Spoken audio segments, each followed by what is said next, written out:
चलो जी, अगला question coloured वाला बताओ। The aqueous solution containing which one of the following ion will be colourless? इन चारों में से फोर्थ Scandium. आंसर दिया तुम लोगों ने। Next question number 9, coloured aqueous solution which are coloured, both ions are coloured. Second. तो ये तो गलत हो गया भाई, इसमें तो है नहीं। सेकंड, मैम फर्स्ट भी नहीं है। फर्स्ट भी नहीं हो सकता, ये भी नहीं हो सकता। अरे मैम सेकंड होगा। सेकंड। सेकंड होगा, कलर्ड होगा इसमें। Copper plus 3D10 ma'am three होगा। नहीं होगा, कलर्ड पूछा है उसने, कलर्ड। कौन सा ठीक है इसमें? मैम थर्ड ही होगा। थर्ड, ठीक है। Identify incorrect statement among the following. Shielding power of 4f electron is quite weak. क्या shielding power इसकी weak होती है? True है ये statement? Next. Yes. There is decrease in radii of atoms. Iron are one proceed to lanthanum to deuterium. हमें पता है भाई decrease ही करता है, size जो होता है। Lanthanide contraction is the accumulation of successive shrinkage. Lanthanide contraction मतलब क्या है? Successive shrinkage ही हो रहा है। As a result, lanthanoid contraction, the property of 4D series of transition element have no similarities with the 5D series. Mummy गलत है, ये statement गलत है क्योंकि लैंथेनॉइड कॉन्ट्रैक्शन की वजह से हमारी जो सीरीज होती है 3D और 4D और 5D सीरीज, उन दोनों में क्या होता है? सिमिलैरिटीज होती है ना। एटॉमिक साइज जो होता है वो सिमिलर होता है। चलो एक बार मैं इसको करवाने से पहले थोड़ा सा मैं इलेक्ट्रोड पोटेंशियल के बारे में डिस्कस कर लेती हूँ। मैं तुम्हें बता रही थी। मैम फोर्थ क्वेश्चन भी बता देना। फोर्थ क्वेश्चन कौन सा है भाई?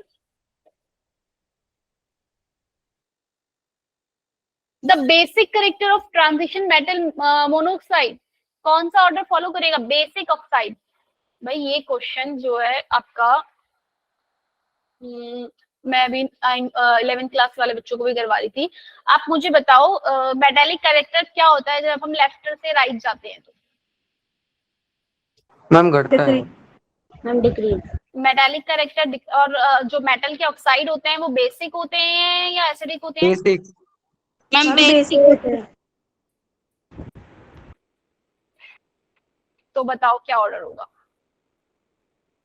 मैम ऑप्शन फोर्थ शायद।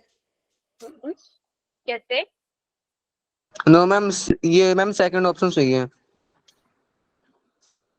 जब मैं लेफ्ट से राइट जाती हूँ, लेफ्ट टू राइट जा रही हूँ, इन सब में सबसे ज्यादा मेटल कौन है? Cadmium, titanium, vanadium, chromium, manganese, iron.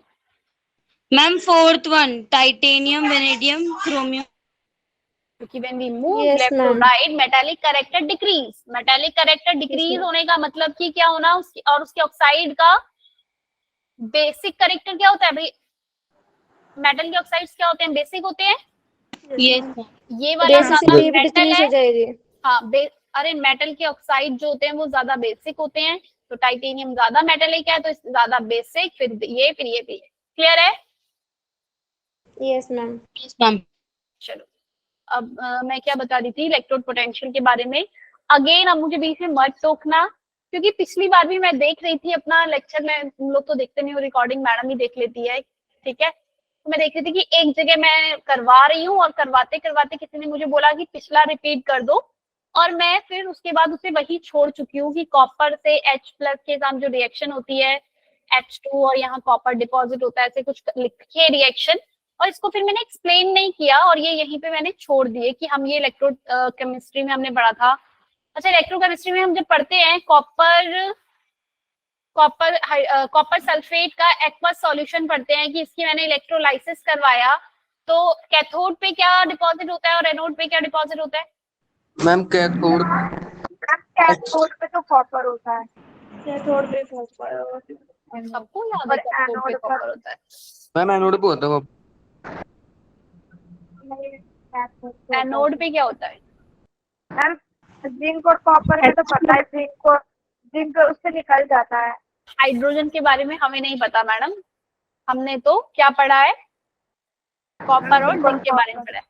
Electrolysis के अंदर हमने, तुम लोगों ने में से पता नहीं किसी ने क्लास ली भी होगी या नहीं, बहुत सारे बच्चों ने पता नहीं। कॉपर सल्फेट का जब मैं एक्वस सॉल्यूशन लेती हूँ, अगर तो मैं कॉपर के सॉल्यूशन के अंदर कॉपर की ही रॉड डिप करती हूँ तो कॉपर ही आपका एनोड पे डिपॉजिट होता है और कॉपर ही आपका कैथोड पे भी डिपॉजिट होता है। याद आया इलेक्ट्रोलिसिस वाले पार्ट में? अगर कॉपर की ही रॉड होती है, अगर वही वाला इलेक्ट्रोड होता है, कॉपर का इलेक्ट्रोड होता है, कॉपर का ही सॉल्यूशन होता है, तो मेरे पास जो आपका क्या होता है, कैथोड पे भी कॉपर ही जमा होता है और एनोड पे भी। ठीक है, ये इससे इसका लेना नहीं है। एक मैम क्वेश्चन, यहाँ पे कॉपर की इलेक्ट्रोड है। हाँ कॉपर का ही, कॉपर का होता है, किसका होता है? हाँ कॉपर का ही होता है। कॉपर का ही होगा। ठीक है, जब भी आपका सेम इलेक्ट्रोड वो यूज हो रहा होता है, तो वही आपका, जब भी नहीं, कब? जहां पे हमारा रिडक्शन पोटेंशियल ज्यादा है और ऑक्सीडेशन पोटेंशियल सबसे कम है। अगर मैं कॉपर 2+ से कॉपर में जा रही हूँ, कितना होता है इसका E0 की वैल्यू? 0.3134। इसमें इसका रिडक्शन हो रहा है या ऑक्सीडेशन हो रहा है? क्या है इसका रिडक्शन पोटेंशियल, क्या है मेरा? मैम रिडक्शन हो रहा है। रिडक्शन हो रहा है। 0.334 समथिंग कुछ आती है। ठीक है, तो ये बहुत, ये हाइड्रोजन से आपकी वैल्यू बड़ी है। तो मेरा क्वेश्चन है, विच ऑफ फॉलोइंग प्रोड्यूस या फिर रिलीज चलो H2 गैस, कौन सा H2 गैस प्रोड्यूस करेगा? ऑप्शन है कॉपर, सेकेंड ऑप्शन ले लो जिंक, थर्ड ऑप्शन है आपका मैग्नीशियम और फोर्थ ऑप्शन ले लो आयरन। इन चारों में से कौन सा है? कॉपर ही करेगा। नहीं, वहां मैं मतलब उस टाइम पे ये बता ही रही थी कि पता मैम नहीं कॉपर को छोड़ के किसने बोला है या किसने बोला है कि वो, हाँ बिल्कुल रोहित ने बताया। ठीक, इसका आंसर जिंक। जिंक आपका हाइड्रोजन प्रोड्यूस करेगा जब मैं HCl के साथ आपकी जो रिएक्शन है वो करवाती हूँ। तो कॉपर क्यों नहीं करेगा भाई? कॉपर खुद रिडक्शन होना पसंद करेगा ना, कॉपर खुद रिड्यूस होगा। कॉपर 2+ में जाने की बजाय भाई, एक मिनट, कॉपर 2+ जो है वो उसका रिडक्शन पोटेंशियल क्या होता है? ये E0 की वैल्यू क्या आती है? पॉजिटिव होती है। जबकि HCl के अंदर जब मैं इसको कन्वर्ट कर रही हूँ, H2 गैस निकलेगी, ये +1 से 0 में जाना चाह रहा है। मैम क्यों? HCl की जब भी आप रिएक्शन करवाते हो बच्चे इलेक्ट्रोलिसिस के अंदर, तो ये H2 प्रोड्यूस होता है। क्या प्रोड्यूस होता है? यहाँ पे मेरा हाइड्रोजन निकलता है। इसके E0 की वैल्यू कितनी आती है? 0 वोल्ट। ऐसी इसकी वैल्यू है इलेक्ट्रोड पोटेंशियल की, वो कितनी है? इन दोनों में से रिडक्शन किसका होगा? कॉपर का होगा। दोनों में से जब हम पढ़ते हैं इलेक्ट्रोकेमिस्ट्री के अंदर, दो वैल्यू E0 की अगर मुझे गिवन होती है, तो जिसका रिडक्शन पोटेंशियल ज्यादा उसका रिडक्शन होगा। यही करते हैं भाई हम। याद आया? सिर्फ वैशाली को याद आया? दो रिएक्शन लिखे दी होती थी, जब जिसका रिडक्शन पोटेंशियल ज्यादा होता था वो रिडक्शन होता था। अब इन दोनों में मेरे पास, अब HCl ले लूं या कॉपर 2+ ले लूं, दोनों में रिडक्शन होना कौन पसंद करेगा भाई?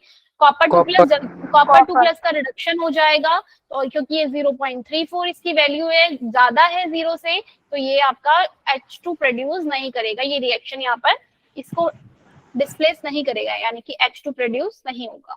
क्लियर है? 1 से 0 जाना मतलब कि क्या होना? रिडक्शन या ऑक्सीडेशन? रिडक्शन। ठीक है ना, इससे 0 जाना, 2+ से 0 जाना मतलब रिडक्शन। दो रिएक्शन है, दोनों को रिडक्शन होना है, तो जो जल्दी हो जाए, जिसका इलेक्ट्रोड रिडक्शन पोटेंशियल ज्यादा वो।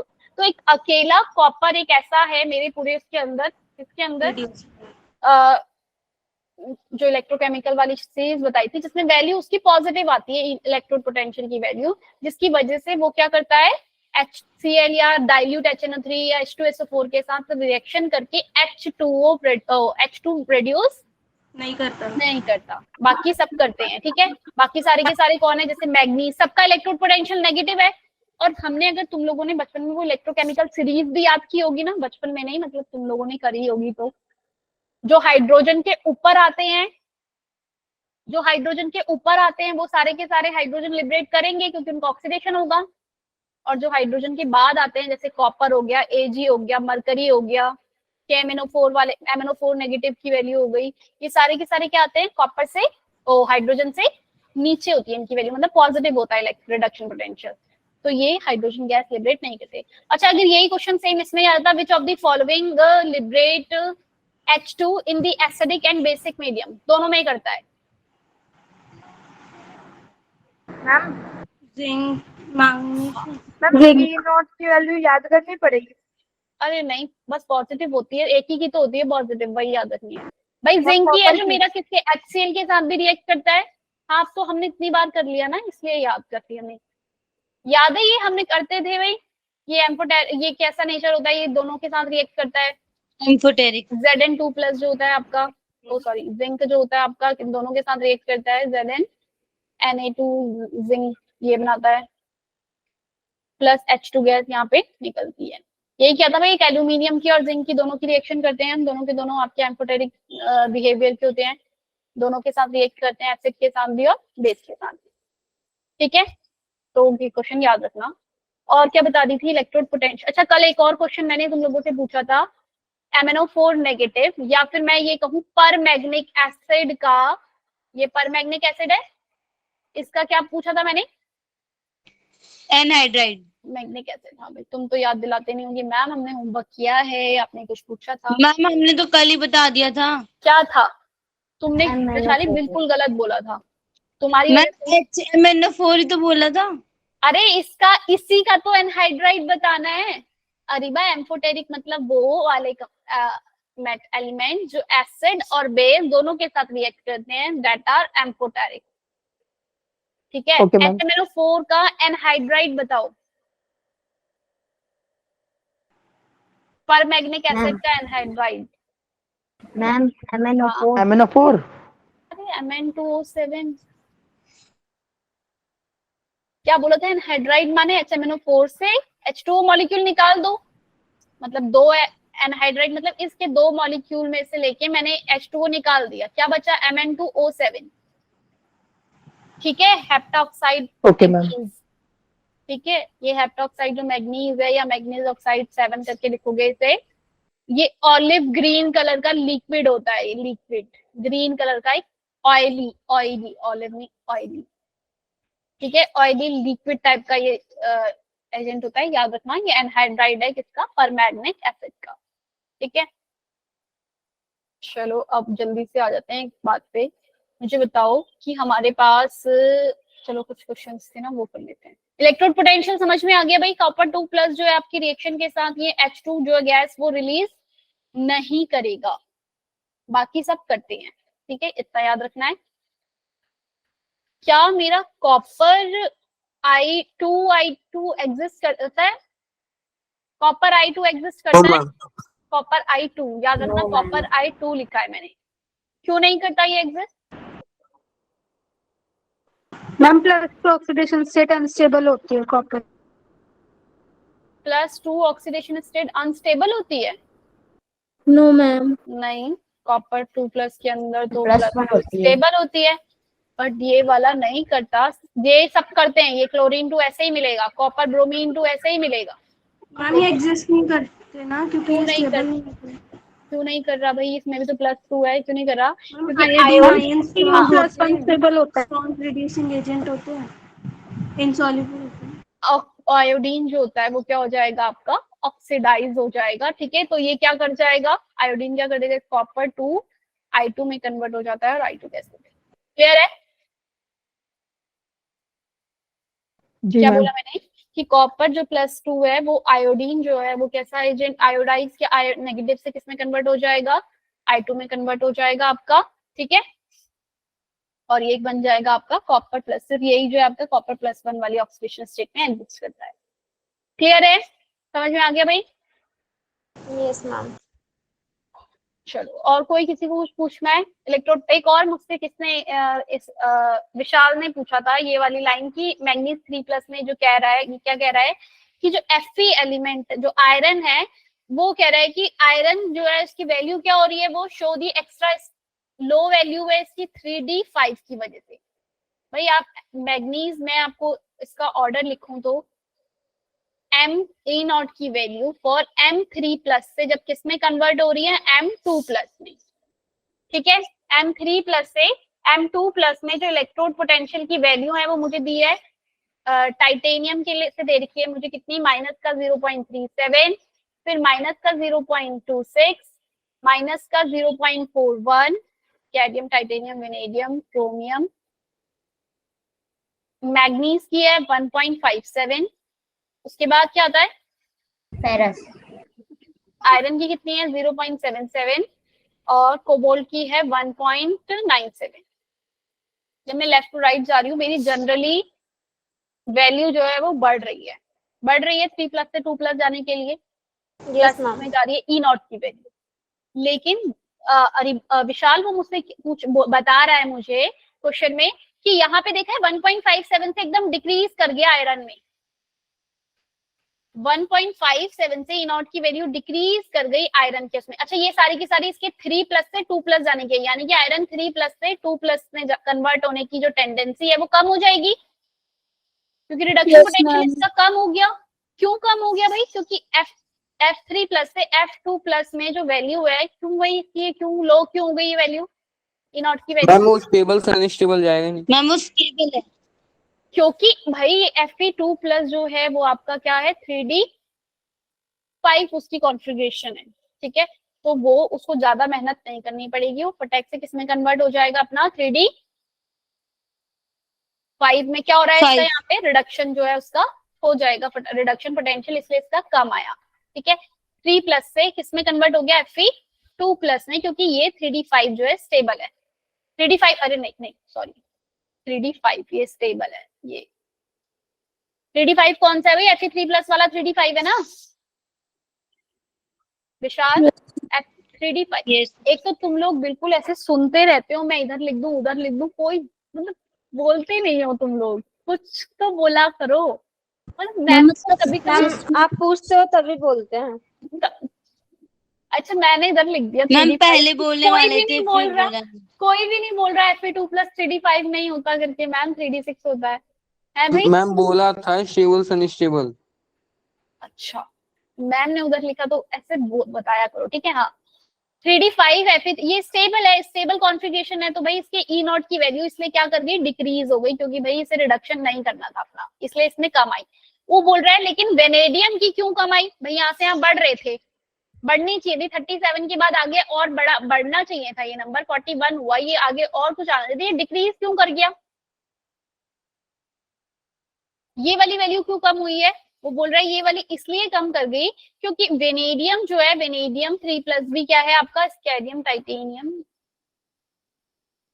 कौन होता है भाई 3D3 किसकी कॉन्फ़िगरेशन होती है? Scandium titanium vanadium. वेनेडियम की वेनेडियम 3+ के अंदर जो कॉन्फ़िगरेशन 3D3 किसकी आएगी इन दोनों मैम में? 2+ 3D3 होता है। इसकी 3+ की 2+ आएगी। हाँ ये जो है ये वाली लो क्यों कर गई? Yes, ma'am.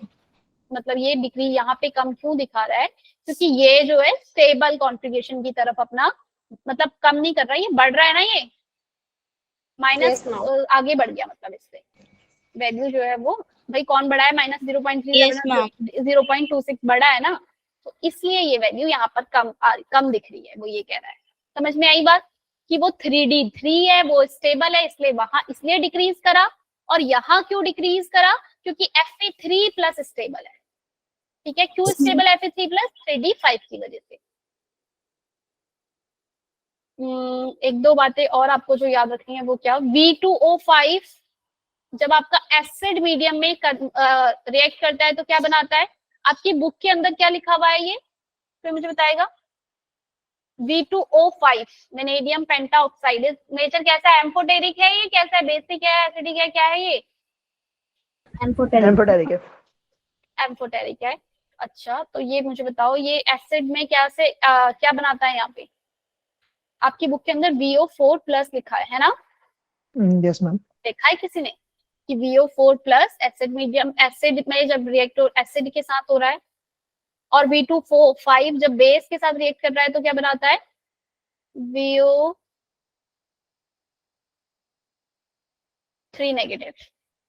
ऐसा कुछ लिखे है ना दो कंपाउंड के नाम भाई, ये वाला जो है, ये वाला अगर तुम्हारी ऑप्शन में एग्जाम के टाइम पे अगर ये दिख गया तब तो लगा देना, क्योंकि वो भी तुम लोगों की तरह जैसे एक कमेंट एक पीछे से कोई गलत लिख देता है आंसर तो तुम सारे के सारे पीछे से गलत गलत गलत लिखते जाते हो ना। एनसीईआरटी के अंदर ये मतलब कई सालों से ये पॉइंट जो है वो एक ही जगह से थोड़ा सा गलत है, जिसकी वजह से काफी सारे एग्जाम के अंदर ये ठीक होता है, तो जबकि ये VO4+ हो ही नहीं सकता कोई, क्योंकि भाई इसमें ऑक्सीडेशन स्टेट वेनेडियम की कितनी आ गई? VO4+ के अंदर ऑक्सीडेशन स्टेट कितनी है वेनेडियम? 7 प्लस का 7 है, क्या +7 में ये एग्जिस्ट हो सकता है कोई vanadium? No ma'am. No ma'am. Oxidation state इतनी जा ही नहीं सकती, तो ये एक्चुअल में होता BO2 पॉजिटिव। पॉजिटिव। अच्छा 7 नहीं आ रहा होगा, ये 9 आ रही होगी, देखना जरा 9 आ रहा है ना, +9 आ रही होगी BO4 में अंदर। मैम +9 कैसे आ रही है? क्या आ रही है? +4 7 आ रही है मैम मैम +7 +9 ही है। हाँ, +9 आ रही है यहाँ पे। तो ये जो है एनसीईआरटी के अंदर ये पॉइंट गलत दिया हुआ है। VO4+ नहीं होता कभी भी, एसिड के साथ रिएक्ट करता है तो VO2+ में कन्वर्ट होता है, और VO3 नेगेटिव कब? जब बेस में, ठीक है ना। तो दोनों में ये जो एग्जिस्ट करता है, इसलिए एम्फोटेरिक नेचर का होता है। V2O4 किसमें कन्वर्ट होगा? V2O4। अरे भाई देखा है किसी ने किस में होगा? VO2+ के अंदर, ठीक है। VO2+ मतलब पूछ लिया जाए वेनेडियम का जो ऑक्साइड बनाना है एसिड में, इसमें तो ये कैसा बनेगा आपका? VO2+, ठीक है।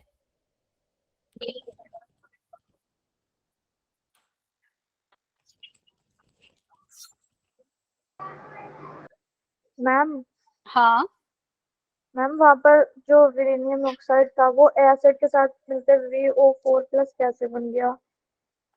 अरे भाई V2O5 जो अरीबा जो V2O5 है ना बच्चे, वो आपका एम्फोटेरिक नेचर का होता है। एम्फोटेरिक अभी मैंने बताया ना, तो एग्जाम में क्वेश्चन आता है विच of the following is amphoteric, तो V2O5 इज एम्फोटेरिक नेचर का। क्लियर है?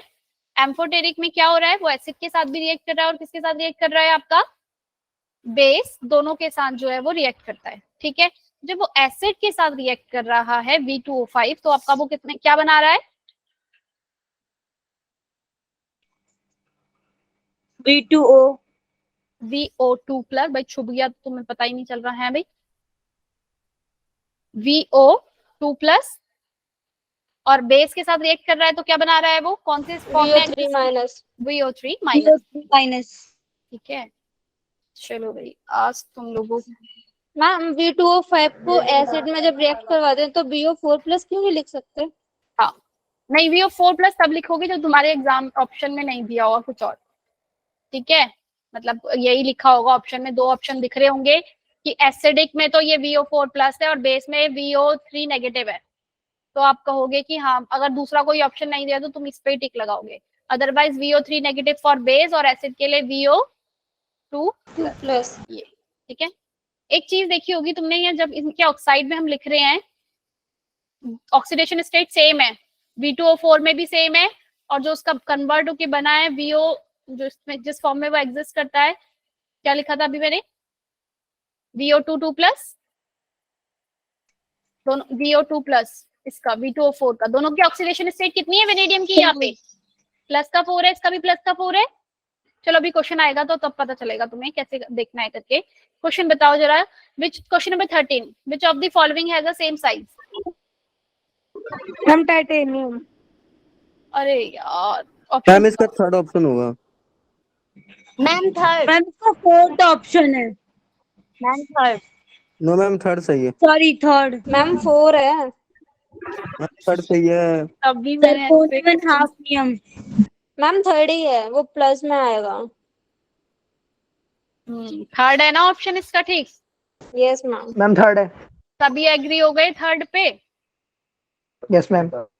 चलो नेक्स्ट क्वेश्चन बताओ, which of the stability of +2 oxidation state will be there in the following order? कौन सा +2 की स्टेबिलिटी जो है सबसे ज्यादा किसकी होगी? Ma'am A। Magnesium ma'am A. Ma'am ए।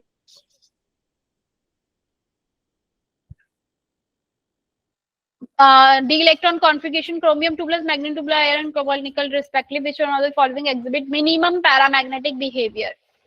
इसमें से कौन सा पैरामैग्नेटिक?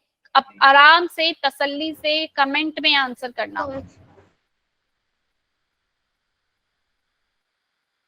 बता रहे हो? Question number 15। मैम सी है। मैम कोबाल्ट वाला। Minimum paramagnetic Yes, ma'am. मतलब कि क्या? जिसकी नंबर ऑफ अनपेयर्ड इलेक्ट्रॉन जो है जिसमें कम सबसे होंगे। कम हो। कम, तो कैलकुलेट करो जरा सबसे कम किस में आ रहे हैं। मैम बस सही नहीं आता सॉल्व करना। यही नहीं आता सॉल्व करना निखिल को? अरे निखिल ऐसा मत बोलो यार, ऐसे कैसे नहीं आता तुम्हें सॉल्व करना?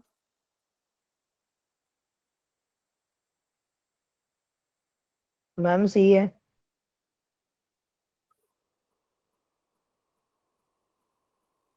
सबका सी है? सबने सी आंसर किया है ना? यस मैम सी। क्रोमियम 3 ये क्या हुआ इसकी स्टेट? क्रोमियम D4 में है भाई, ये D4। ओके, सबसे ज्यादा अनपेयर्ड इलेक्ट्रॉन। मैग्नीज में नहीं है? मैम वो तो मैम डायमैग्नेटिक आ रहा मिनिमम है। बताना है ना, मिनिमम। मिनिमम बताना है, तो मिनिमम के अंदर क्रोमियम सबसे आ रहा, 3D4 वाला आ रहा है। 3D7 के अंदर कितने हैं? अच्छा तुमने सी आंसर किया है, ठीक करा है ना तुम लोगों ने आंसर? यस मैम कोबाल्ट वाला। ठीक है चलो नेक्स्ट आ जाओ, question number 16 sorry. Correct order of property negate against, अपने आप करना है। सभी बच्चे मतलब, या तो पोल जनरेट कर दूं मैं, तुम आंसर नहीं करोगे ना पोल पे तो।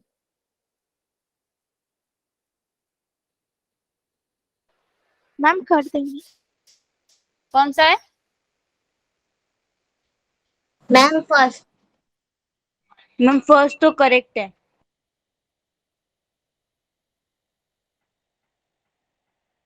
अच्छा मैम मैं करेक्टली पूछ रहा हम्म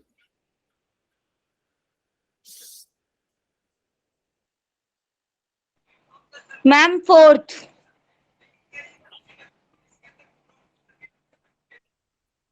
वैशाली कह रही है फोर्थ वाला इनकरेक्ट है भाई। मेल्टिंग पॉइंट का भी हमने पता है, जितने ज्यादा नंबर ऑफ अनपेयर्ड इलेक्ट्रॉन बढ़ते जाते हैं मेल्टिंग पॉइंट इंक्रीज करता जाता है। मैग्नेटिक मूवमेंट की बात करें, जितने ज्यादा नंबर ऑफ अनपेयर्ड इलेक्ट्रॉन होते हैं उतना ज्यादा ही आपका मैग्नेटिक मूवमेंट होता है, तो बढ़ ही रहा है इसमें, है ना? क्वेश्चन नंबर 4 कह रहा है कि सेकेंड आयनाइजेशन एंथैल्पी किसकी ज्यादा होगी? अभी तो किया था ये हमने, सेकेंड आयनाइजेशन एंथैल्पी किसकी ज्यादा थी? क्रोमियम। मैंगनीज। क्रोमियम। क्रोमियम अभी तो किया ही ये वाला ऑर्डर, अभी क्रोमियम। फर्स्ट क्वेश्चन जो दिया था आपके पास वो यही था। Question number, ma'am chromium. हाँ क्वेश्चन नंबर जरा थर्ड देखो, जरा थर्ड में हम मेल्टिंग पॉइंट का जब वो ऑर्डर करते थे, याद है? मैग्नीज उसमें एक एक्सेप्शन होता था, यहाँ पे क्रोमियम आता था फिर मैग्नीज होता था, उसके बाद फिर ये इस तरीके से। Yes ma'am. याद है? तो कभी भी ना याद आए तो ग्राफ तो याद रखना भाई। मेल्टिंग पॉइंट का ही ग्राफ करते थे, क्रोमियम फिर यहाँ पे इसके ऊपर जो टंगस्टन वाला होता था वो सब, ये सबकी ज्यादा होती थी। मैग्नीज का मेल्टिंग पॉइंट डिक्रीज कर जाता था, पढ़ा था भाई यहाँ पे हमने। मैग्नीज का मेल्टिंग पॉइंट बच्चे जो आपका ये एकदम से मैग्नीज टेल्कम जो इसके नीचे होता है, मन तकरे, ये सबका सब डिक्रीज करते हैं। क्यों डिक्रीज कर जाता है ये एकदम से इसका? क्योंकि मैम मैं इसकी बताऊं? हाई, हाँ अनपेयर्ड। कौन बोला भाई? मैं बताऊं? जल्दी बताओ निखिल। मैम मैम वो मैम स्कूल का सर ने बताया था कि इसमें डीडी ऑर्बिटल की ओवरलैपिंग ना मतलब कम होती है इसलिए। एक दीदी ऑर्बिटल कम हो जाता है भाई, बुक के तो अंदर है। मैम ओवरलैपिंग जो उसकी होती है ना वो कम हो मतलब इसमें एटॉमिक रेडियस बढ़ जाता है। अच्छा चलो हो सकता है कि ये भी हो, लेकिन बुक के अंदर आपका दिया हुआ है हाई एटमाइजेशन एनर्जी। ठीक है, एटमाइजेशन एनर्जी जो होती है वो हाई हो जाती है।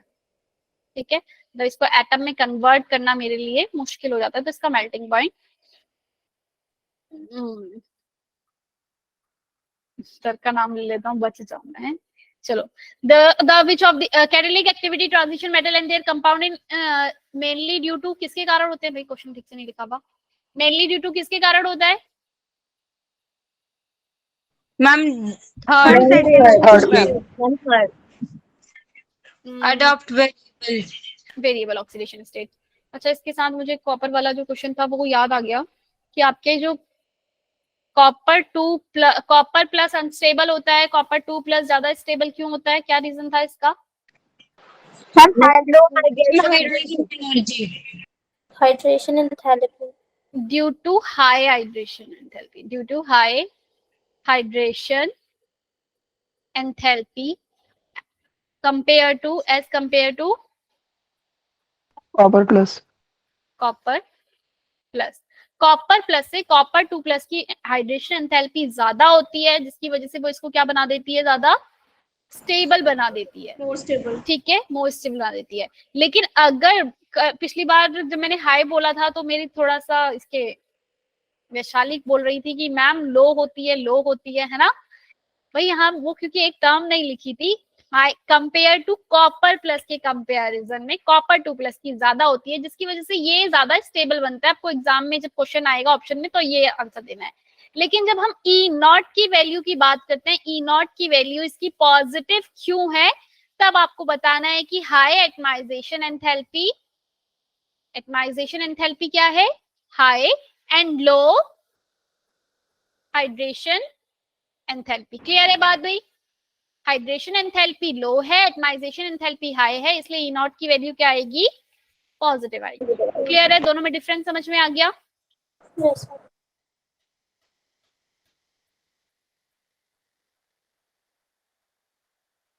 डायामैग्नेटिक कौन सा है लैंथेनॉइड्स का? Question number 19। समेरियम, यूरेपियम, यब या फिर सीरियम? डायामैग्नेटिक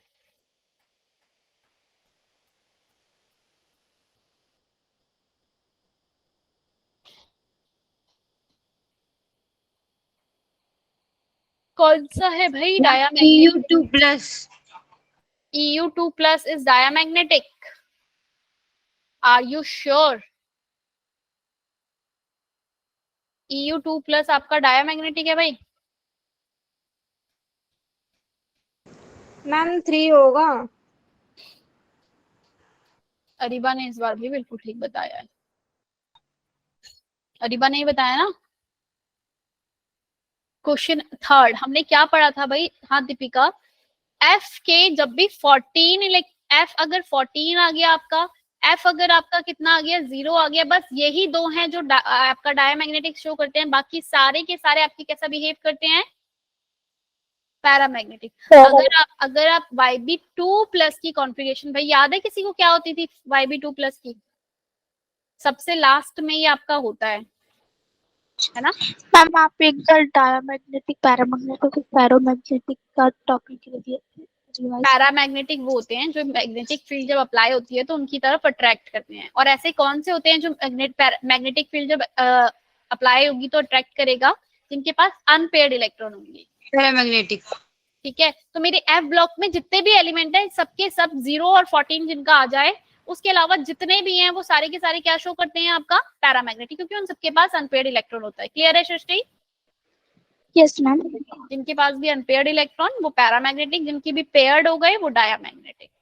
ठीक है मैम तो जब अनपेयर्ड इलेक्ट्रॉन्स होंगे तो हम उनको पेयर में नहीं बना सकते? पेयर में नहीं कर सकते? Yes ma'am. मतलब क्यों करोगे पेयर में, मतलब उन्हें? मैम मतलब अनपेयर्ड इलेक्ट्रॉन, मतलब फॉर एग्जांपल 2 अनपेयर्ड इलेक्ट्रॉन्स है तो हम उसको 1 पेयर्ड इलेक्ट्रॉन्स। अगर जब हमने कॉम्प्लेक्स की कोऑर्डिनेशन कंपाउंड में, भाई ये सब हमारे किस में बोला है इसने बताया नहीं। और YB2 प्लस है, ये 14 ऑलरेडी फिल्ड है, तो मैं इसको 2 अनपेयर्ड आपके कहाँ पर आते हैं पता है आपको? जब आपका कॉम्प्लेक्स बनता है कहीं, ये आपका जब कॉम्प्लेक्स बना यहाँ पर H2, तो ये कैसा लीगेंड है आपका? वीक फील्ड लीगेंड है ये। इसको मुझे नहीं पता ये पैरामैग्नेटिक है या डायामैग्नेटिक है, मैं रैंडमली लिख रही हूँ। क्या होता है भाई ये कोबाल्ट H2O3 प्लस? जल्दी बताओ, पैरामैग्नेटिक है डायामैग्नेटिक? Paramagnetic. क्या है भाई ये? क्योंकि मैं इसमें जब फिल किए 1 2 3 4 5 6 कितने होते हैं कोबाल्ट 3 प्लस के अंदर? लास्ट में 3D6 होते हैं, है ना भाई? लास्ट में आपके 3D6 बच रहे हैं कि 7 बच रहे हैं? 6 इलेक्ट्रॉन्स। 6 इलेक्ट्रॉन बच रहे हैं मेरे पास एंड में। तो मेरे पास जो कॉन्फ़िगरेशन है वो, अब भाई ये कह रही है सृष्टि कि मैं इनको पेयर कर दूं और बोल दूं कि भाई ये तो डायामैग्नेटिक है ना सृष्टि? Yes ma'am. पर सृष्टि H2O मेरा वीक फील्ड लिगेंड है, वहां पर ये इसको पेयरिंग नहीं करवा सकता। जब यहाँ पर इसकी पेयरिंग नहीं होगी तो ये कैसा रहेगा? पैरामैग्नेटिक। पेयरिंग क्यों नहीं हो सकती है भाई? डेल्टा नॉट और P की वैल्यू में से किसकी वैल्यू ज्यादा? अगर डेल्टा नॉट में से डेल्टा नॉट की वैल्यू ज्यादा हो जाती है ना बच्चे, ये वैल्यू अगर बढ़ जाती है डेल्टा नॉट की वैल्यू, तो वहां पे पेयरिंग नहीं होती। नहीं होती। वो कैसा होते हैं, कैसा शो करते हैं आपके वो? High spin complex. कैसा कॉम्प्लेक्स बनाते हैं? पैरा नहीं, हाई स्पिन कॉम्प्लेक्स। जरूरी थोड़ी है पैरा ही बना रहे हो, क्या पता सबके सब पेयर और हाई स्पिन कॉम्प्लेक्स। हाँ पैरामैग्नेटिक ही बनाते हैं भाई, कोई पेयर तो होंगे नहीं। और डेल्टा नॉट की क्वेश्चन एग्जाम में आ सकता है भाई ऑप्शंस में। डेल्टा नॉट की वैल्यू अगर कम है आपकी पी से, यानी कि वहां पर पेयरिंग हो जाएगी, पेयरिंग हो जाएगी, तो वो कैसा करते हैं आपके? लो स्पिन। पता है ना, जो पेयरिंग हो जाती है उनको लो स्पिन कॉम्प्लेक्स बोलते हैं, और जो हाई स्पिन उनकी जो हाई मतलब ऊपर चले जाते हैं, जिनकी पेयरिंग नहीं होती है, तो वो आपके हाई स्पिन कॉम्प्लेक्स होते हैं। क्लियर है भाई दोनों में बात? यस एक बात बताओ, which of the following process does not involve oxidation of iron? इनमें से किसका ऑक्सीडेशन ऑफ आयरन नहीं होगा? किसमें? Decolourisation of blue copper sulphate solution bye iron. क्या आयरन कॉपर सल्फेट में से कॉपर को निकाल देगा?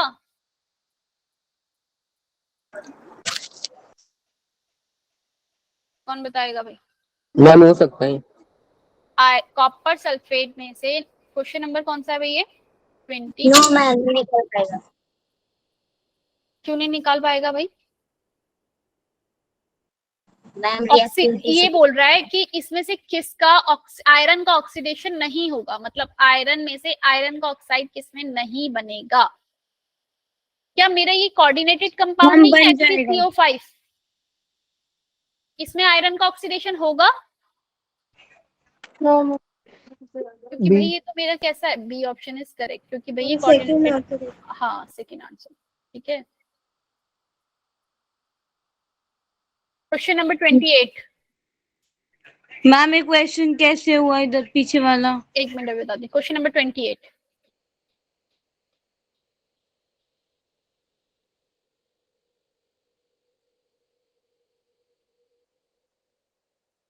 अरे भाई ये तो इतनी बार किया, बता दो। मैम सी है। Ma'am IO3 negative. बिल्कुल। Question number 29। वो पीछे वाला क्वेश्चन थोड़ा सा शायद हमने गलत किया है, बताती हूँ रुको। क्वेश्चन नंबर 29 बताओ।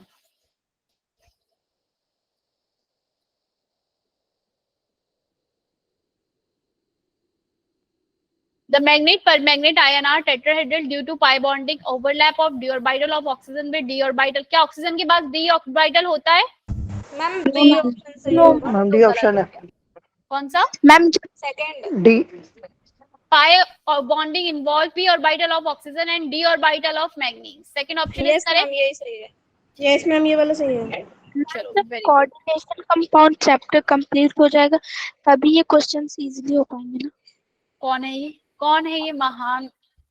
मैम मतलब आपने कंप्लीट करवा दिया है, बट उस टाइम मैंने लिया नहीं था, तो मैं अब ले रही थी ओके लेक्चर, रिकॉर्डेड लेक्चर्स देख के। ठीक है, हाँ बिल्कुल ठीक।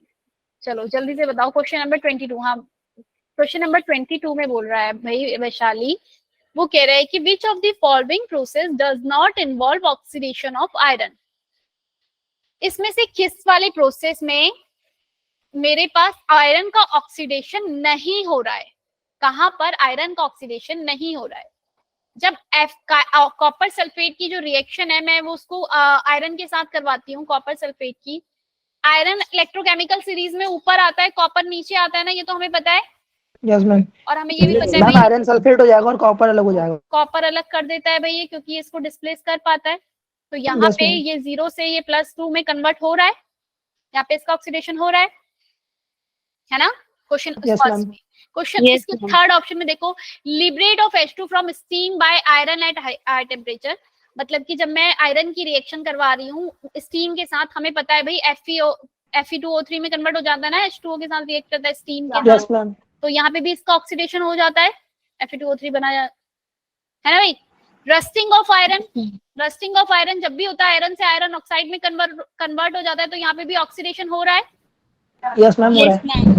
हो रहा है। लेकिन जब मैं Fe की रिएक्शन CO कार्बोनिल से करवाती हूँ, तो मेरा बोल रहा है वो FeCO5 फॉर्म हुआ। क्या बोल रहा है वो? Formation of FeCO5 from Fe। क्या यहाँ पे आयरन का ऑक्सीडेशन हो रहा है? ये जीरो ऑक्सीडेशन स्टेट में है, और यहाँ पे भी ये Neutral है। न्यूट्रल है और जीरो ऑक्सीडेशन स्टेट में। तो यहाँ पे इसका वो नहीं हुआ। क्लियर है, अब समझ में आ गया? Yes Yes. मैम। ठीक है, नेक्स्ट क्वेश्चन इलेक्ट्रॉनिक कॉन्फ़िगरेशन से रिलेटेड है, तो मेरे ख्याल से कर ही लोगे। गैडोलियम की इलेक्ट्रॉनिक कॉन्फ़िगरेशन कौन सी वाली सही थी भाई? याद है ना, बीच में आता है ये cadmium type. Yes 7. Ma'am. Sevanand नदी प्रेमा समझ गई, यू गॉड। कौन सा वाला है भाई, यही वाला? यस मैम, थर्ड है। Yes, ma'am. मैम आज भी तो किसी ने ट्रिक भेजी थी ग्रुप में, किसकी? लैंथेनाइड्स की। याद करने की। Question number 26, the name of the gas can readily decolourise. ये क्वेश्चन मैंने क्लास में भी करवाया है। कौन सा डीकलराइज कर देगा KMnO4 को? Ma'am, SO2. SO2 ma'am. Sulphate. हाँ, सल्फर डाइऑक्साइड कर देगा, क्योंकि +4 से भाई +6 में कन्वर्ट होएगा SO3 में। बाकी सारे के सारे कोई भी कन्वर्ट होना पसंद नहीं नहीं करेंगे. करेंगे। ठीक है, नहीं करेंगे। इसका ऑप्शन सेकंड ठीक है, ये डीक्लराइज कर देता है। भाई ऊपर वाले को ये बता दो, question number 24, which one of the following related to lanthanoid is incorrect? Cerium+4 solution are widely used as oxidizing agent in volumetric analysis। अगर तुम्हें नहीं पता तो मैं बता दूं, ये स्टेटमेंट बिल्कुल करेक्ट है, क्योंकि +4 एक ऐसा एजेंट होता है आपका, इसका खुद का तो रिडक्शन होता है, और ये एक अच्छा ऑक्सीडाइजिंग एजेंट होता है, तो हम इसे वॉल्यूमेट्रिक एनालिसिस में यूज करते हैं। ठीक है, europium show +2 oxidation state show करता है। Europium the acidic nature decrease as ionic radii decrease from PR to lithium. Acidic nature decrease करता है। मैम डी होगा इसका। क्या होगा इसका option? All the lanthanoid are much more reactive than aluminium. क्या सारे लैंथेनॉइड्स, मतलब जो जितने भी आपके लैंथेनॉइड्स हैं, वो मच मोर रिएक्टिव होते हैं किससे? एल्यूमिनियम से। एल्यूमिनियम से। क्वेश्चन नंबर 24 बताओ भाई, जल्दी से answer. Ma'am third all the. भाई हमें जितने भी आपके लैंथेनॉइड और एक्टिनॉइड्स हैं वो मोर रिएक्टिव्स हैं। और जो आपका क्या पूछा है इसने, इनकरेक्ट स्टेटमेंट पूछी है। लैंथेनॉइड और एक्टिनॉइड में कौन ज्यादा रिएक्टिव होता है, एक्टिनॉइड या lanthanoid? Ma'am, actinoid. Actinoid much more reactive होते हैं। ठीक है, चलो इतना तो पता है। तो मैम लैंथेनॉइड इसका एल्यूमिनियम, थर्ड नहीं होगा। हाँ इसका ऑप्शन करेक्ट है थर्ड। भाई क्यों भाई Okay, थर्ड ma'am. क्यों करेक्ट है, जल्दी बताओ। मैम फोर्थ तो करेक्ट ही है। अरे मतलब कि इसमें इनकरेक्ट मैम, बोला है ना, क्योंकि- इनकरेक्ट कौन सा है? अच्छा इनकरेक्ट, क्योंकि मेरा बेसिक नेचर भाई यहाँ पे डिक्रीज करता है, तो एसिडिक नेचर क्या कर रहा होगा? Increase. इंक्रीज। और इसने बोला है कि एसिड नेचर डिक्रीज करेगा। क्लियर हो गई बात? बट मैम यहाँ पे डिक्रीज कराना है। हाँ, तो ये स्टेटमेंट गलत लिखी है, क्योंकि अगर बेसिक नेचर डिक्रीज कर रहा है तो एसिडिक क्या कर रहा होगा? इंक्रीज कर रहा होगा। इंक्रीज तो करेगा। ये स्पिन मैग्नेटिक मूवमेंट पता है, अनपेयर्ड नंबर ऑफ इलेक्ट्रॉन देखोगे, और उसके बाद अंडर रूट के अंदर जो वैल्यू आई, वैल्यू पता है क्या होती है? n+2। एक बात मुझे बताओ, H2O7 ये ग्रीन कलर का होता है, अभी बताया ऑयल ग्रीन कलर का। इसमें क्या सारे ऑक्सीजन बॉन्ड की लेंथ मैग्नीज के साथ सेम है? नहीं। नहीं मैम। कितने मैग्नीज और ऑक्सीजन के कितने बॉन्ड हैं? MNO बॉन्ड कितने हैं? Total number of MNO bond कितने हैं? 6. अरे भाई 8 होते हैं। मैग्नीज और मैग्नीज, ऑक्सीजन, ऑक्सीजन, एक ऑक्सीजन ये O, मैग्नीज, फिर इस तरीके से बाकी के ऑक्सीजन। ये है इसकी एक्चुअल शेप। Okay, इससे ma'am. क्वेश्चन पूछ लिया जाता है इसकी स्ट्रक्चर के बारे में। ये कैसा है आपका, कैसा शो कर रहा है? टेट्राहेड्रल। कैसा शो हो रहा है ये आपका? Tetrahedral pair. Tetrahedral structure show कर रहा है। इसमें एक लिंक, मैग्नीज मैग्नीज की डायरेक्ट लिंकेज है नहीं, मैग्नीज और ऑक्सीजन ये आपस में डायरेक्ट लिंक है। अच्छा मैंने इसमें ठीक है, दो इसके अंदर एक ब्रिज ऑक्सीजन है और बाकी के तीनों की बॉन्ड लेंथ सेम होगी। तो क्या सारे मैग्नीज ऑक्सीजन की बॉन्ड लेंथ सेम है? नहीं, मैम। 3 अलग, मतलब 6 अलग है और एक अलग जा रहा है, क्योंकि वो ब्रिज में है, तो उसकी बॉन्ड लेंथ डिफरेंट है। क्लियर है भाई ये बात? Yes, yes ma'am. मैम। चलो जेई एडवांस के कुछ क्वेश्चन है। क्वेश्चन नंबर 8 बता सकते हो? क्वेश्चन नंबर 4 और 8, जिस बच्चे को ये आता हो। क्वेश्चन नंबर 4 बताओ पहले फटाफट से, मतलब उसने अभी तक कुछ तो केमिस्ट्री सीख ली है। टेट्राहेड्रल किसका आंसर बता रहे हो भाई, उनकी स्ट्रक्चर का? आदित्य क्या पूछ रहे हो बता रहे हो? KMNO4 act as oxidizing agent in neutral medium, get reduced to MnO2. The equivalent weight of KMNO4 in neutral medium, मतलब मैंने बहुत बार करवाया है क्लास के अंदर भी। मैम 4 है। Ma'am Option. एसिडिक में तो 5 होता है। अरे यार इक्विवेलेंट वेट निकालना। 7 है। मैम 4 क्या फोर्थ ऑप्शन? ये दोनों तो मेरी क्लास के वेट बाय 4। देखो बाकी सभी बच्चों को मैं बताती हूँ भाई, ये दोनों बच्चे मेरी क्लास के बहुत बुद्धू बच्चे हैं, ठीक है? हम इसका 4 ऑक्सीडेशन स्टेट आएगा ना, तो ये क्लास के अंदर बहुत ज्यादा बोलते हैं, ठीक है भाई रितु? क्योंकि उन्हें कुछ पता तो है नहीं, लेकिन वो क्लास में बहुत सारी चीजें बहुत बातें बोलते हैं। मतलब मेरे को इतना गुस्सा आ रहा है कि तुम्हें ये क्वेश्चन नहीं पता है, मतलब शायद तुम भूल गए होंगे, चलो मान सकते हैं, क्योंकि हमने ये इलेक्ट्रोड पोटेंशियल के अंदर किया है, पर ये 11th क्लास का भी टॉपिक है, इक्विवेलेंट वेट निकालना। इलेक्ट्रोड पोटेंशियल वाले चैप्टर जब हमने किया था, एसिडिक का पता है, बेसिक का पता है, बट न्यूट्रल का नहीं पता। तो बेसिक है Balance करनी उसमें पड़ेगी वो खुद ही बोल रहा है KMNO4 से neutral medium to get reduce to MnO2 में रिड्यूस्ड हो गया। KMNO4 से MnO2 में कन्वर्ट हुआ। नंबर ऑफ चेंजिंग इलेक्ट्रॉन कितने हुए हैं? यहाँ +7 था, यहाँ पे +4 हो गया, 2 हुए हैं। मैम 3 कितने इलेक्ट्रॉन रिलीज होंगे यहाँ पे? 3 इलेक्ट्रॉन्स। 3 इलेक्ट्रॉन आएंगे, 3 इलेक्ट्रॉन इन्वॉल्व हैं। और ये बात बताई थी, जो n फैक्टर होता है, n मतलब ये निकालते हैं बेसिसिटी, एसिडिटी जो भी होती है आपकी। इक्विवेलेंट वेट के लिए मेरे पास वैल्यू क्या होती है जब भी मैं इक्विवेलेंट वेट लिखती हूँ? Equivalent weight molarity into n factor. अरे मोलैरिटी नहीं, molecular weight. Molecular weight divided by n factor. n factor क्या है मेरा? जितने नंबर ऑफ इलेक्ट्रॉन जो आपके इन्वॉल्व होते हैं, या बेसिसिटी एसिडिटी के केस में लिखते हैं तो वो H+, बेसिसिटी के लिए, एसिडिटी के लिए OH नेगेटिव कितने इन्वॉल्व हुए उसकी बात करते हैं। तो ये मेरा फॉर्मूला होता है इक्विवेलेंट वेट निकालने का। तो वेट जो भी रहा होगा KMNO4 का, वो डिवाइडेड में n फैक्टर कितने हैं? 3, तो 3 इलेक्ट्रॉन्स।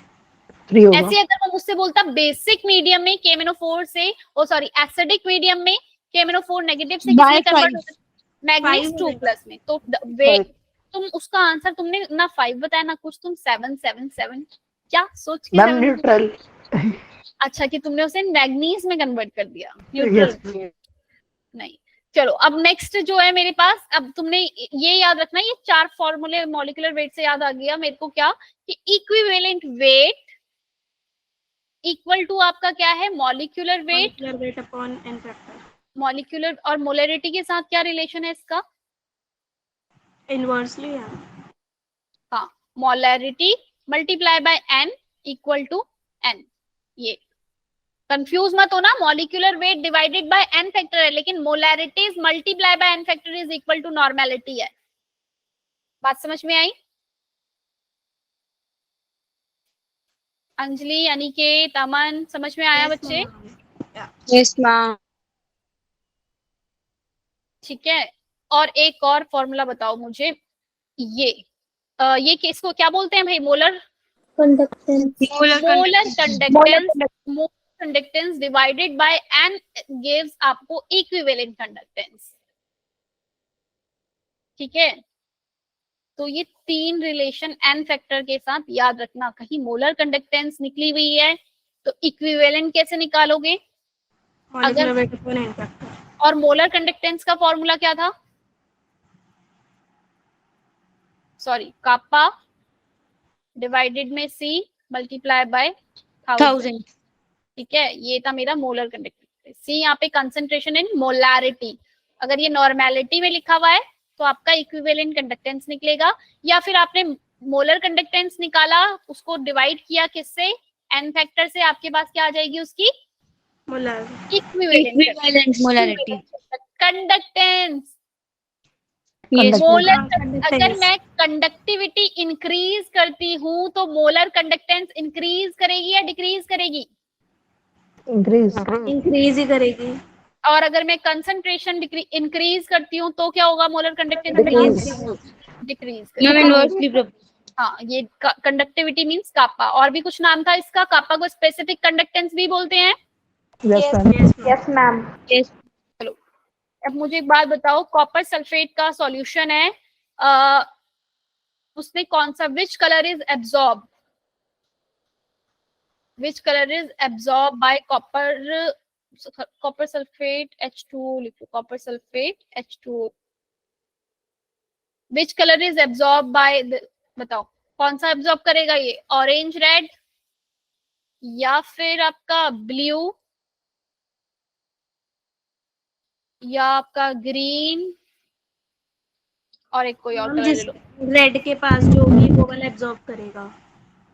वेरी गुड, याद है क्योंकि कॉपर सल्फेट का जो कलर है वो कैसा होता है मेरा, ऑरेंज ब्लू, एक ब्लू ब्लू कलर का, विबग्योर, GOR, कैसा कलर होता है भाई इसका, ब्लू कलर होता है, ब्लू कलर। ब्लू कलर होता है कॉपर सल्फेट का H2O का जो मैं बनाती हूँ, ब्लू Yes, कलर का ma'am. होता है। तो अब भाई ये कौन सा एब्जॉर्ब कौन सा करेगा, इसका कॉम्प्लीमेंट्री कलर कौन सा है, orange, orange orange. Red. Orange और रेड। क्लियर है? Yes ma'am. चलो, पूजा कह रही है लेक्चर, पूजा तुम कहाँ थी, नहीं करूंगी भाई ये वाला लेक्चर, मैं अपलोड काहे को करना है, मैंने इतनी सारी अच्छी अच्छी बातें बताई हैं, क्वेश्चंस किए हैं इसके अंदर हमने। अब थोड़ा सा 5-10 मिनट ही रह गए हैं अभी, मैंने सोचा था केमिकल काइनेटिक्स भी करेंगे। ये क्वेश्चंस अपने आप कर लेना। क्रोमियम वो कैसा होता है, एम्फोटेरिक नेचर होता है, कैसा नेचर होता है Comforteric. क्रोमियम ओ का, और क्रोमियम 2O3 मैम का, बेसिक होता है ये, और क्रोमियम O2 3 एम्फोटेरिक होता है। क्रोमियम 2O3 इज एम्फोटेरिक, ये बेसिक, और एसिडिक कौन सा होता है, chromium O3 chromium O3 is acidic. Acidic. कैसे पता चला भाई, जितनी ज्यादा ऑक्सीडेशन स्टेट उतनी ज्यादा एसिडिटी क्या होती रहेगी आपकी, इंक्रीज। इंक्रीज करेगी। ठीक है, ये +2 है, ये बेस है, फिर ये बीच का हो गया तो ये एम्फोटेरिक है, और ये कैसा है आपका +6 है, ये कैसा है, एसिडिक नेचर। ठीक है, क्वेश्चन नंबर AIPMT के क्वेश्चन नंबर, इसमें सेकंड ऑर्डर का ग्राफ बताओ मुझे कैसे बनता है, T1/2 वर्सेस कंसंट्रेशन का graph for second order. Ma'am straight ही जाते हैं। First ma'am. ऑर्डर के लिए स्ट्रेट लाइन होता है बच्चे, फर्स्ट ऑर्डर के लिए, because first order is independent of the concentration. हमने एक T1/2 का एक रिलेशन किया ना, T1/2 is directly proportional to initial concentration 1 - n। Yes, ma'am. ठीक है, या फिर T1/2 इज 1 - n, ये क्या था, या मैं क्या लिख दूं, 1/A0 n-1। क्लियर है? ये दो रिलेशन बताए थे भाई, एक ही है, दोनों बात एक ही है दोनों में। ओके पूजा, अच्छा अच्छा मैम डिक्रीज हो गई है। तो ये क्या करेगा, टाइम के साथ वो डिक्रीज होगा। सेकंड ऑर्डर में क्या हो जाएगा, मेरा जो ग्राफ है ये इसका डिक्रीज कर रहा है भाई, सेकंड ऑर्डर में इनवर्सली प्रोपोर्शनल आता है, ये याद रखना। सेकंड ऑर्डर के लिए इनिशियल कंसंट्रेशन, ये हाफ लाइफ में इनिशियल कंसंट्रेशन का इनवर्सली प्रोपोर्शनल होता है, ग्राफ क्या करेगा आपका, डिक्रीज। क्लियर है ये बात? अब ऐसे 0 ऑर्डर का आ जाए तो इंक्रीज। ठीक है, बोल दो मैम, हाँ समझ यस में आ ma'am. Yes ma'am. if the rate of the reaction equal to the rate constant, question number second, ma'am zero होगा इसका। if the rate of reaction is equal to rate constant, the order of the reaction, rate of reaction जो है equal है किसके, rate constant के, कौन सा order होगा भाई, ये इसकी पावर 0 रहा होगी ना, जीरो ऑर्डर। ये कर लोगे। the rate of first order is this concentration of reactant, the half life of the reaction is, half life बतानी है कितनी होगी, रेट दिया हुआ है फर्स्ट ऑर्डर का एट 0.5 उस पे, यस मैम हो जाएगा। कैसे करोगे बताना जरा। मैम पहले वो फॉर्मूला होता है ना रेट का, के कंसंट्रेशन ऑफ ए प्लस, नहीं कंसंट्रेशन ऑफ ए और कंसंट्रेशन ऑफ बी, उनकी वैल्यू पुट करके आ जाएगा। आंसर बताओ, निकालो फटाफट से।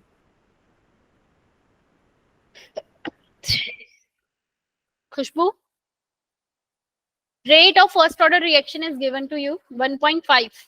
भाई क्या फर्स्ट ऑर्डर के लिए रेट इज इक्वल टू के ए होता है? Yes, rate ma'am. कितना गिवन है? 1.5 इंटू 10 की पावर माइनस का 2 गिवन है। अच्छा, वो जो आप बोल रहे थे ना, वो आपका k इक्वल टू क्या होता है? Concentration of A. A naught by A, ये वाला कह रहे थे ना भाई 2.303 टी करके ऐसे होता है जो। मैम ये इसमें थोड़ी ना लगेगा। हाँ, ये इसमें नहीं लगेगा क्योंकि यहाँ पे रेट कहीं नहीं गिवन, इसमें यही वाला लगेगा। चलो, मतलब पता था तुम्हें, है ना प्रेरणा? बताओ फटाफट से आंसर क्या आएगा, निकाला? के की वैल्यू फाइंड आउट कर लूंगी यहाँ से मैं। मैम 3.1 कितना? 3.1 क्या निकाला है तुमने? ये आंसर आंसर आया है। यस। के की वैल्यू फाइंड आउट करोगे और के बाद क्या फाइंड आउट कर लोगे आप? एक बार कंसंट्रेशन। के की वैल्यू फाइंड आउट हो जाएगी तो मेरे को के और T1/2 का रिलेशन पता है ना? अरे भाई कहाँ सो गए? Yes, half ma'am. लाइफ निकालना है। T1/2 life is equal to 0.693 by k. के। एक बार के निकल गया तो मेरे पास इससे मेरा अभय ने क्वेश्चन पूछा था, है ना अभय? मैम नहीं. मैम पीछे वाले का आंसर क्या था? आदर्श ने भेजा भाई, ग्रुप पे एक क्वेश्चन भेजा हुआ है, उसका आंसर तुम लोगों को पता है? इन टर्म्स ऑफ हाइड्रोजन बताना था कि क्या होगा। किसका पीछे वाले का भाई? 230.1 आया है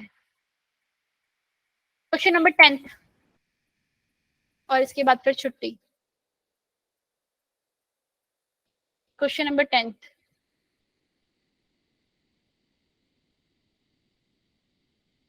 लास्ट क्वेश्चन है, इसके बाद छुट्टी करो। Okay, ma'am. रेट कौन सा वाला? कांस्टेंट आपको गिवन है अलग अलग टेम्परेचर पे, वो कह रहा है K1 is equal to K2 कौन से उस पे हो जाएगा टेम्परेचर पे? अगर डिफरेंट रिएक्शन का K1 और K2 गिवन है, वो बोल रहे हैं ऐसा, मतलब T की वैल्यू में क्या रखूं कि K1 इक्वल टू K2 हो जाएगा। मैम 4 ऑप्शन सही है इसका। सानिया सारे क्वेश्चन करके बैठी हो क्या? ना मैम तुक्का लगाया। तुक्का लगाया है। मैम 4th ऑप्शन इस तरह का है। तुमने भी तुक्का लगाया है क्या? Yes ma'am. मतलब तुम लोगों ने मैम 4th है. हाँ भाई कह रहा है तुक्का। मैम लॉक करेंगे ना, लॉक K1 और K2। देखो के की वैल्यू क्या होती है? ए ई की power minus E A by R T. Yes, Yes, ma'am. ठीक है। तो मेरे पास जो फर्स्ट वाली रिएक्शन, और उसने बोला है K1 इक्वल टू K2 हो जाएगा। K1 इक्वल टू K2 हो गया तो इनकी वैल्यूज भी एक दूसरे के इक्वल हो जाएंगी। तो 10 की Yes, power ma'am. 16 E minus 2000 by T। कितना? 2000। Very 2000 by good. T। कितना है? हाँ 2000 बाय टी K2 और 10 इक्वल टू 10 की पावर 15 ई माइनस minus 2000। 1000 था ना एक का, तो Yes, ma'am. 1000. एक का 1000 है और एक का 2000 है, ठीक है। 2000 तो 1000 बचेगा कौन? अब अरे नहीं, ऐसे भी तुक्का नहीं। 10 की पावर नहीं, लॉक K1 करेंगे। 10 की पावर 16 एक नीचे, 10 की पावर 15 इधर। अभी ई की हटाना पड़ेगा ना मुझे। ई माइनस का 1000 बाय टी, इसके अपॉन में वी ई माइनस का 2000 बाय 2000 by T। टी, ठीक है। 10 की पावर इसमें से इसको डिवाइड किया, ऊपर कितना बचा? 10। 10. Yes, ma'am. ठीक है। 10 बचे. और दोनों तरफ, और ई जब पावर सेम होती है क्या मैं ऐसे लिख सकती हूँ? ई माइनस का 1000 बाय टी माइनस, और ये माइनस का 2000 by T. Yes, ma'am. Power ma'am. Base same है, पावर्स को क्या कर दूंगी? माइनस करूंगी, ये माइनस माइनस आपका प्लस हो जाएगा। क्या मैं ऐसे लिख सकती हूँ? 10 इक्वल टू ई की पावर कितना आएगा? 1000 by T. Yes, ma'am. Yes, 1000. ma'am. Clear? दोनों तरफ लॉग लूंगी। लॉग कौन सा लॉग लूंगी? दोनों तरफ 2.303। नेचुरल लॉग दोनों तरफ लिया, इस तरफ भी नेचुरल लॉग लिया। 1000 बाय टी, ये नेचुरल लॉग से ई जो होता है कट जाता है। नेचुरल लॉग ऑफ 10 की वैल्यू क्या होती है? 1. 2.3। 2.303, Yes, ma'am. ठीक है। नेचुरल ये कट गया। 1000 डिवाइडेड में टी, तो टी इज इक्वल टू में कितना आ गया मेरा? 1000। ये कह रहे मैम इतना बड़ा करने की जरूरत ही क्या थी, हमने तो आंसर बता ही दिया था। तुक्का सही था। तुक्का तो हमने सही मार दिया था। आप मैम करके क्यों दिखा रहे हो? हम एग्जाम में ऐसे ही तुक्के मार के पास हो जाएंगे, आप फालतू में टेंशन ले रहे हो, है भाई? मैम आंसर तो सही आ गया था। आंसर भाई अब भी ठीक आ गया, तुम लोगों ने क्या मतलब लगा लिया, चलो कि इसमें इसको माइनस कर दिया हमने, ये वो। मैम हम जब भी तुक्का मारते हैं ना तो ज्यादातर सही जाता है। Yes ma'am. चलिए चलो, तो आपको ये जो है क्या बोलते हैं, ये क्वेश्चन इस तरीके से ऐसे सॉल्व करने आने चाहिए, पर ठीक है। पिछली बार अंजलि नाम की एक लड़की आई थी, अभी है क्लास में? इसने मुझसे एक क्वेश्चन पूछा था, नहीं है जो अंजलि सिंह है यहाँ पे, अंजलि नहीं है वो। उसके बाद दोबारा वो आई ही नहीं क्लास में, एडवांस लेवल के क्वेश्चन करने थे उसे, है। चलो ये क्वेश्चन कर लेंगे हम। On doubling the initial concentration of A only the rate of reaction is also double. ऐसा कौन सा होगा कि जिसमें से ए क्या बोल रहा है, इनिशियल कंसंट्रेशन ए की आपने डबल, मैंने बोला था ये लास्ट क्वेश्चन है, वो लास्ट ही था। क्या बता दूं गरीबा?